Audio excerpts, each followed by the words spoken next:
자, 오늘부터 사도행전 강해를 하려고 합니다. 그래서 우리가 자주 암송하는 것이라서 사도행전이 무엇이고 그 배경에 대해서 또 배우지 않을 수가 없습니다. 사도행전이 아니라 사도신경 강해를 통해서 우리가 무엇을 믿는지 알아보고 구원의 경륜에 대해서 깨닫는 시간이 되었으면 합니다. 그래서 오늘 김철용 선동님이 일 때문에 못 온다고 하셨는데 이렇게 나오셔서 얼마나 감사한지 모릅니다. 우리 김철용 성도님 같은 경우는 어떤 기질 설교, 인격 설교 이게 중요한 게 아니고 기독교의 기초 교리가 중요하거든요.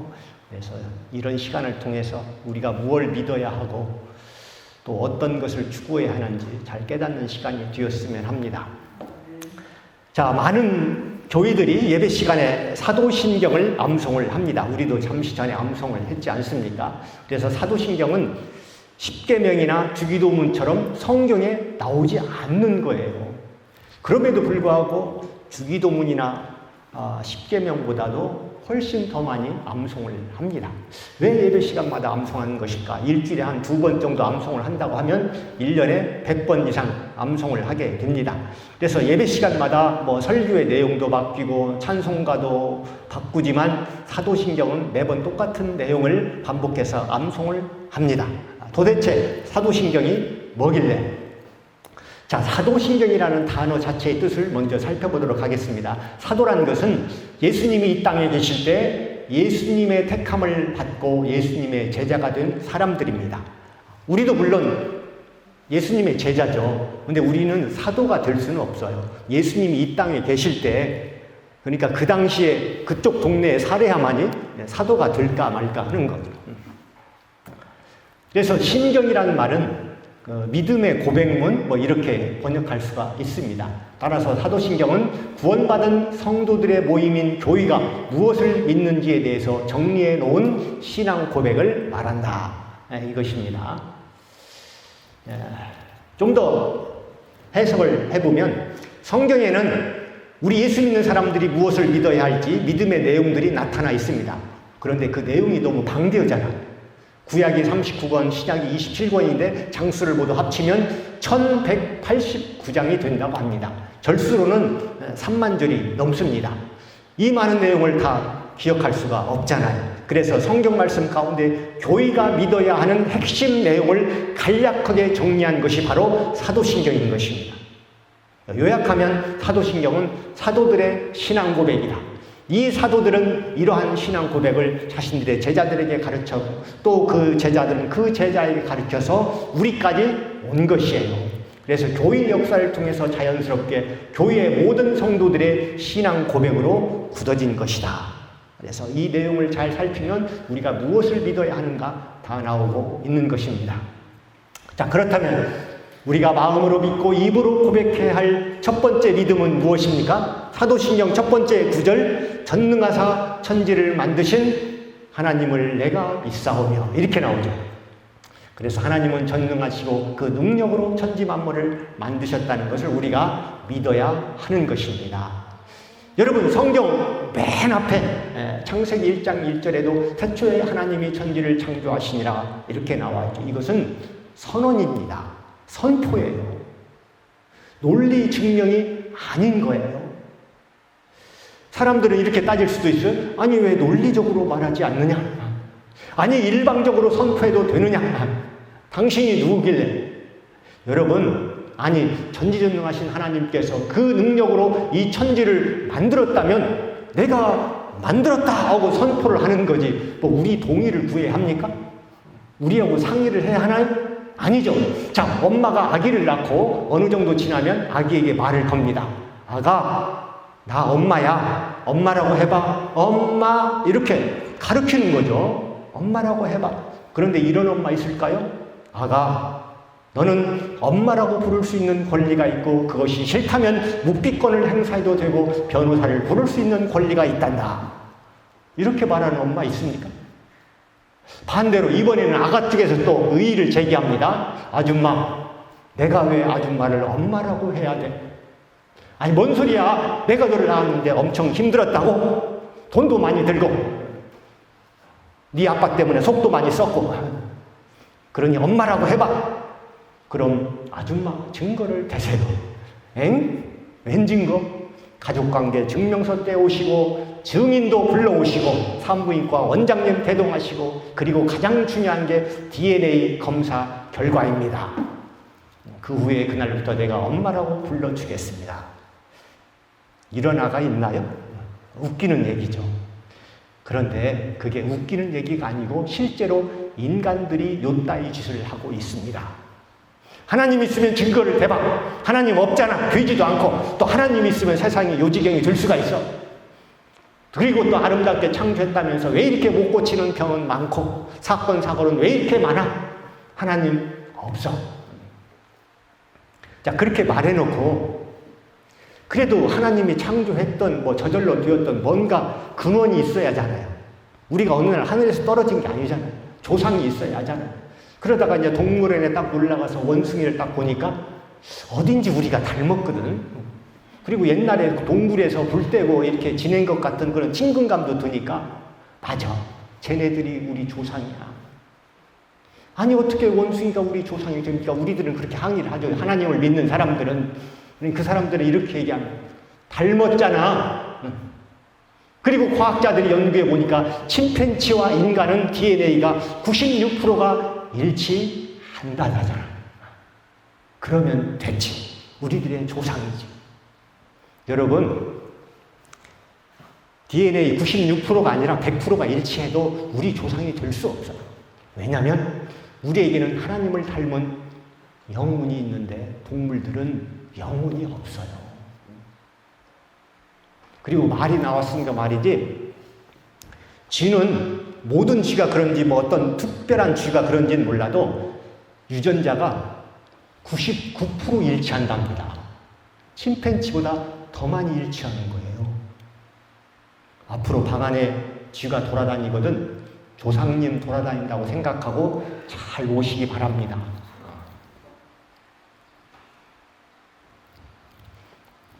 그리고 전지전능하신 하나님이 우리를 지었다는 사실을 믿어야만이 그때부터 크리스찬으로서 첫 발자국을 떼게 되는 거예요.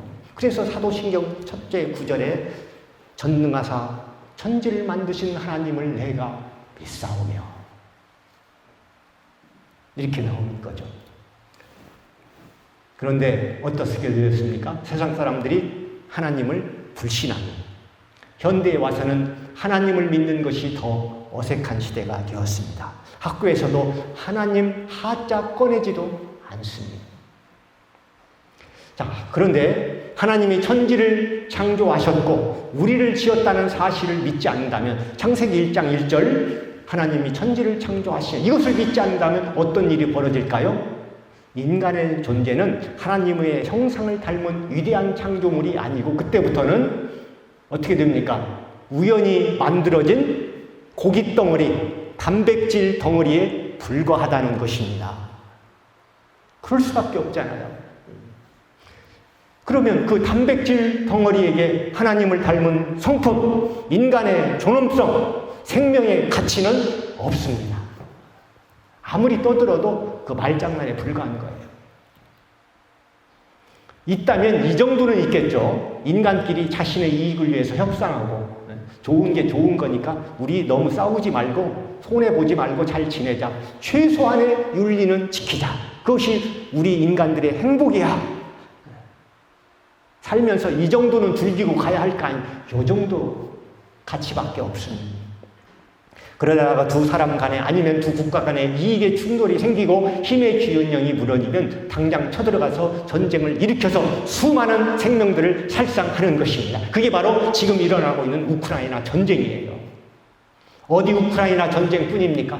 과거에 또 무신론자 히틀러가 전쟁을 일으켜서 유럽 전체를 광란의 도가니로 몰았고 스탈린이 공산화 혁명 중에 3천만 명을 학살을 했고 모태통은 문화 대혁명을 한답시고 그 과정에서 2천만 명이 내지 3천만 명이 굶어 죽거나 학살을 당했습니다.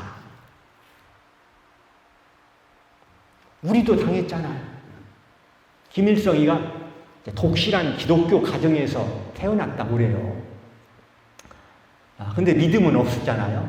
여러분, 그 당시에 기독교 가정에서 태어났다는 것은 뭘 말하냐면은 조금 깨우친 가정이고 앞서가는 가정이었다는 것을 나타냅니다. 그래서 그것 때문에 김일성이 고등교육을 받았고 소련 유학까지 가게 된 것인데 거기까지는 좋았는데 믿음을 전수받지 못했어. 그래서 하나님을 믿는 믿음이 없는 그런 결국 정권을 잡더니 한국 전쟁을 일으켜서 동족 학살을 자행한 것입니다. 이것이 하나님 없는 사람들의 진 모습이에요. 그래서 우리는 하나님의 존재를 어떻게 알 수 있을까요? 아무리 하늘을 쳐다봐도 하나님은 보이지 않습니다. 그러나 여러분, 보이지 않는다고 존재하지 않는 것은 아니에요. 여러분, 머릿속 뇌가 보입니까? 안 보여도 존재하잖아요. 물론 뜯어보면 뇌는 보이죠. 그러나 뇌 속을 아무리 살펴봐도 우리의 사상, 생각, 감정은 거기에 없어요. 그렇다고 해서 거기 없는 건 아니에요. 또 뇌가 잘못되면 그런 것들이 또 잘못되거든요. 그래서 어딘가에는 사상이 있는 것 같은데, 생각이 있고 마음이 있는 것 같은데, 심장을 아무리 뜯어봐도 마음이라는 건 보이지 않습니다. 그러나 존재하잖아요. 존재하기 때문에 우리가 감정을 가지고 또 사랑도 하고 미움도 하는 거 아니겠습니까? 또 해가 지고 밤이 되어도 지구 반대편에는 태양이 있듯이 공기, 산소, 사랑, 우정, 행복, 자유선, 적유선, 이건 보이지 않아도 존재하듯이 하나님은 우리 인간의 눈으로 볼 수 없지만 반드시 존재하는 것입니다. 믿으십니까? 잘 안 믿으니까 이런 얘기 해드릴게요. 금강산에 호랑이가 있다고 주장하는 한 사람이 있었습니다. 그러니까 이제 호랑이가 있다고 자기는 주장을 해도 동네 사람들이 믿질 않는 거예요. 호랑이를 당장 잡아서 자기 눈앞에 데리고 와서 증명을 하라. 그런데 호랑이를 어떻게 잡습니까? 총도 없던 시절에. 그래서 그는 잡아올 수는 없지만 산에 가면 호랑이 발자국이 있고 또 호랑이 소리가 가끔 들리고 호랑이가 사는 굴도 내가 들어가 본 적이 있다. 이렇게 얘기를 해도 사람들이 믿지를 않습니다. 그래서 이번에는 이제 그 사람이 돌직구를 날린 거예요. 그러면 호랑이가 없다고 하면 당신들이 이번에는 호랑이가 없는 증거를 대시오. 이렇게 얘기를 한 거예요. 사람들은 호랑이가 없다는 증거를 대기 위해서 어떻게 해야 합니까? 금강산 전체의 바위 틈이나 굴 속이나 나무 그늘 가시덤불까지 샅샅이 다 찾아야 했습니다. 그러니까 호랑이가 없는 것을 증명하는 것이 호랑이의 존재를 증명하는 것보다 훨씬 어려운 거예요. 그러다가 진짜 없는 호랑이 만나면 잡혀먹기 쉽사니요. 그래서 결론을 내리기를 동네 사람들이 각자 알아서 살자 이렇게 된 겁니다. 호랑이가 있다고 믿으면 더 믿고 살아. 우리는 없다고 생각할게. 그런데 어떻게 되었습니까? 호랑이가 있다고 믿는 사람과 있다고 믿지는 않지만 그래도 혹시나 하는 사람은 조심조심해서 사는데, 그래서 장수에서 오래 사는데 호랑이가 없다고 생각하는 사람은 함부로 나물 캐러 가고 나무하러 가다가 하나둘씩 젊은 시절에 잡혀 죽어갔다는 호랑이 마을의 전설이 있습니다. 하나님을 믿지 않는 사람도 마찬가지. 이 땅에서 하나님을 믿는 것도 자유고 안 믿는 것도 자유지만 그러나 언젠가는 그 심판을 면하지 못합니다. 무엇보다도 하나님이 존재한다는 것을 증명하는 것보다는 하나님이 없다는 것을 증명하기가 더 어렵다는 것을 아시고 미리미리 자수해서 광명 찾으시기 바랍니다. 성경에도 그런 말씀이 있잖아요. 히브리서 11장 1절에 보면 믿음은 바라는 것들의 실상이요 보이지 않는 것의 증거니 믿음으로 모든 세계가 하나님의 말씀으로 지어진 줄을 우리가 아나니 보이는 것은 나타낸 것으로 말미암아 된 것이 아니니라. 자, 마지막 구절, 보이는 것은 나타낸 것으로 말미암아 된 것이 아니니라. 즉 보이는 것은 보이지 않는 어떤 힘에 의해서 만들어지고 돌아가는 것이다. 이것입니다. 빙산도 생각해 보세요. 우리가 볼 수 있는 빙산은 전체 빙산의 7분의 1, 때로는 10분의 1 정도밖에 안 됩니다. 그래서 자기 눈앞에 보이지 않는다고 해서 없다고 하는 것은 어리석은 생각에 불과한 것입니다. 하나님을 증명하는 것도 마찬가지. 이 세상에 하나님이 존재하지 않는 것을 증명하는 것은 하나님이 계시다는 것을 증명하는 것보다 훨씬 더 어려울 뿐이 아니라 증명이 돼도 또 문제죠. 뭐냐면 인간의 능력으로 증명되는 신은 그게 어디 전지전능한 신이라고 할 수 있을까요? 자, 그렇다면 우리 인간이 어떻게 하나님의 존재를 인식할 수 있을까? 우리가 신이 존재한다는 것을 알고 그 신을 만나는 방법은 이제 두 가지가 있습니다. 크게 나누면 하나는 우리가 신을 찾아가는 구도자의 모습이고, 다른 하나는 신이 우리를 찾아오는 것, 그것을 성경적인 용어로 계시라고 하는 것입니다. 자기를 밝히 드러내 보이는 것. 세상의 다른 종교는 구도의 방법을 사용을 합니다. 자기가 신을 찾아가는 거죠. 그래서 뭐 깊은 산속에 들어가서 돌을 닦거나 또 금식을 하거나 벽을 보고, 지난주에도 말씀드렸듯이 잠을 안 자고 땅에 눕지 않고 잠을 자지 않고 앉아서 평생을 지낸 그런 스님들도 계셔요. 참 존경스럽긴 합니다. 그런데 그렇게 해서 신을 찾을 수 있나요? 평생 등을 벽에 바닥에 대지 않고 앉아서 잠을 잔 성철 스님 같은 경우도 결국은 이렇게 깨달더라고요. 산은 산이요, 물은 물이다. 그게 얼마나 큰 깨달음인지 저는 아직도 의문인데 어쨌든 그 정도 깨달은 거예요. 그래서 자기 자신이 누구인지, 또 인간이 어떻게 창조되어 언제 죽고, 그리고 그 과정에서 우리는 어떻게 살아야 하는지 알기 위해서는 하나님께서 우리를 계시해 주는 방법밖에 없습니다. 20세기에 가장 독창적이고 영향력 있는 철학자인 루트비 비트겐슈타인, 하여튼 그런 사람이 있습니다. 그 영국 케임브리지 대학의 철학 교수인데, 그가 이제 이런 말을 했어요. 시간과 공간 속에 있는 삶의 수수께끼에 대한 해답은 시 공간 밖에 놓여 있다. 조금 어려운 말인데 별로 어려울 건 없습니다. 그러니까 철학자들은 원래 쉬운 말을 어렵게 하는 사람들이고, 설교자는 어려운 말을 쉽게 하는 사람. 설교자가 비교적 양심적입니다. 그러니까 이런 얘기예요. 흑인 마을에 사는 흑인이 자기가 검다는 사실을 모르죠. 전부 검으니까. 흑인 마을에서 나와서 백인 마을이나 화인 마을에 나갔을 때 비로소 우리가 좀 까무잡잡하구나, 그때 깨닫는 거죠. 자궁 속에 있는 태아는 자궁 밖에 나와야 비로소 새로운 세상을 만날 수 있는 것입니다. 그러니까 뱃속에만 있고 나오기 전에는 그 세상이 전부인 줄 아는 거예요. 나오면서 어떤 말을 합니까? 어쩐지 좀 답답했어. 그게 우왕하고 우는 거죠. 여러분, 그 배, 이 배가 아니고 물 위에 떠다니는 배, 그 배 안에 누워 있으면 이 배가 움직이는지 멈춰 있는지, 움직인다면 어느 방향으로 가는지 전혀 알 수가 없습니다. 배 밖으로 나와야 비로소 움직이는 배를 볼 수 있는 거예요. 여러분 경험해 보셨습니까? 자, 그렇다면 인간이 어떤 존재인지 알기 위해서는 인간 세계를 초월하는 인간 밖에 있는 그 누군가를 통해서 들어야 하는 것입니다. 다행히 우리 스스로 찾을 수 없는 하나님께서 스스로 우리에게 찾아오셨습니다. 그분이 바로 예수님이십니다.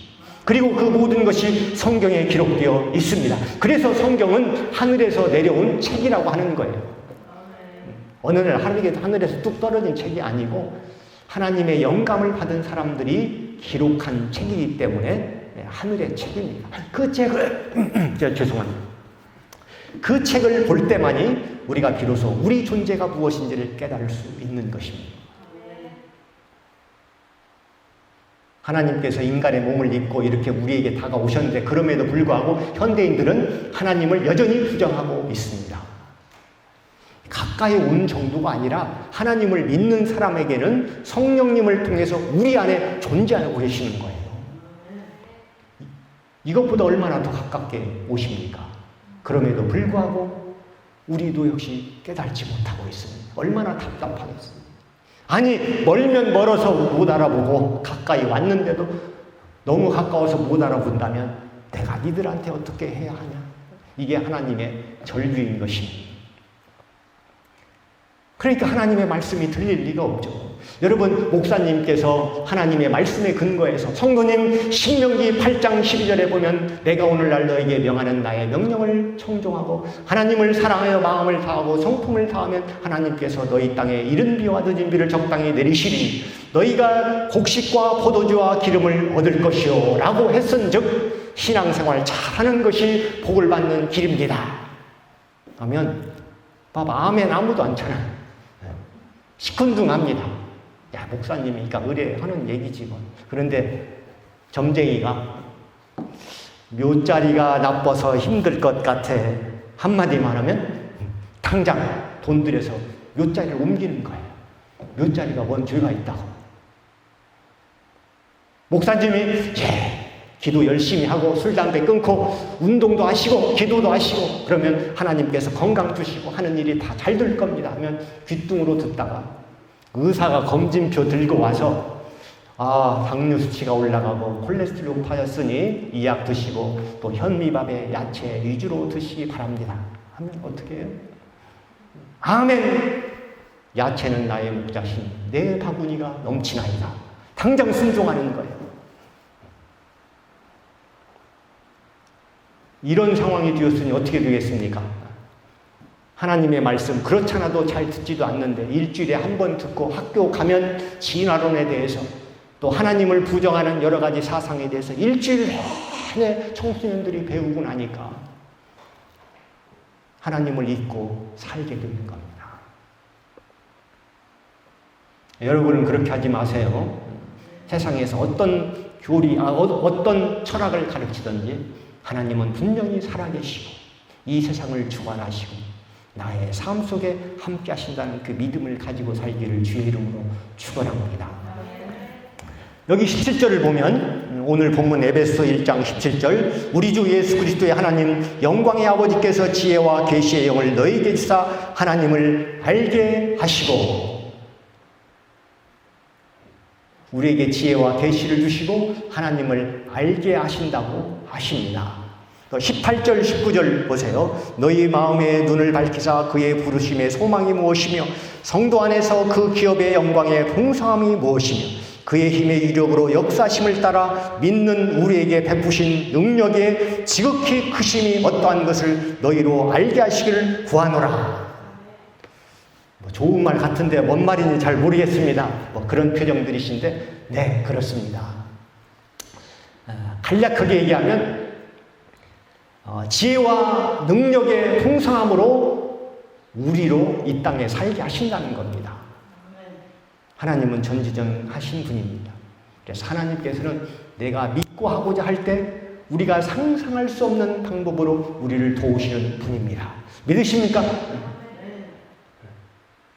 그래서 믿음이란 바랄 수 없는 것을 바라고 볼 수 없는 것을 보게 하고 할 수 없는 것을 하나님의 능력을 힘입어 거뜬히 감당해내게 하는 것입니다. 내가 믿으면 하나님의 영광을 보리라. 이것이 바로 우리에게 들려주시는 하나님의 음성인 것입니다. 그러니까 이런 믿음을 가지고 사는 사람과 이런 믿음이 없이 사는 사람과는 뭐가 달라도 다른 거죠. 그래서 오늘 사도신경 중에서 첫 부분 전능하사 천지를 만드신 하나님에 대해서 배웠습니다. 자, 한 가지 이제 의문점만 풀고 마치도록 합니다. 자, 앞에서 언급했듯이 사람들은 하나님이 전능하시다는데 왜 세상은 요 모양 요 꼴인가 하는 의문을 가집니다. 그래서 하나님에 대한 원망을 많이 합니다. 하나님, 당신은 전능하신 분이라고 하는데 왜 나에게 이런 고통을 주십니까? 당신은 무능한 건 아닌가요? 하나님은 전능하신 분인데 왜 나쁜 사람들을 한꺼번에 때려부시지 않습니까? 전능하신 아버지 하나님, 지금 전쟁의 포화 속에서 울부짖는 우크라이나 백성이 있습니다. 너무 침묵만 하시는 것 아닌가요? 자, 우리가 알아야 할 것은 이것입니다.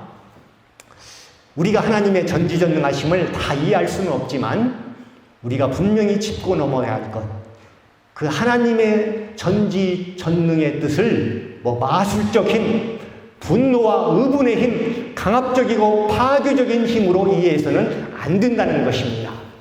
십자가와 부활에서 보여주신 하나님 아버지의 전능은 우리 인간의 이해와는 전혀 다른 것이었습니다. 거기에 나타난 하나님의 전능은 악한 사람을 때려 부수는 전능이 아니라 그들을 용서하시는 전능이십니다. 믿으십니까? 갈보리 언덕 위에서 드러난 아버지의 전능은 그들의 고통을 무엇이나 없애주시는 그런 전능이 아니라 그것을 받아들이게 하고 죄를 회개하게 하고 온전한 사람으로 치유해 가는 전능이신 것입니다. 그래서 하나님의 전능은 타락한 세상을 포기하고 단념하고 정죄만 하는 그런 전능이 아니라 이 세상을 받아들이고 타락했음에도 불구하고 세상을 보존하시고 유지해 가는 전능인 것입니다. 따라서 우리가 이 전능한 하나님을 가까이 이해하고 깊이 믿어가면 내 마음의 조급함, 과격함, 흥분에서 벗어나게 되고 인내와 소망과 기쁨으로 살아갈 수 있게 되는 것입니다. 이 하나님을 믿고 따르며 인내와 소망과 기쁨과 평안과 자유함 속에 살아가는 성도가 되기를 주의 이름으로 축원합니다. 우리 잠시 결단에 기도하도록 하겠습니다.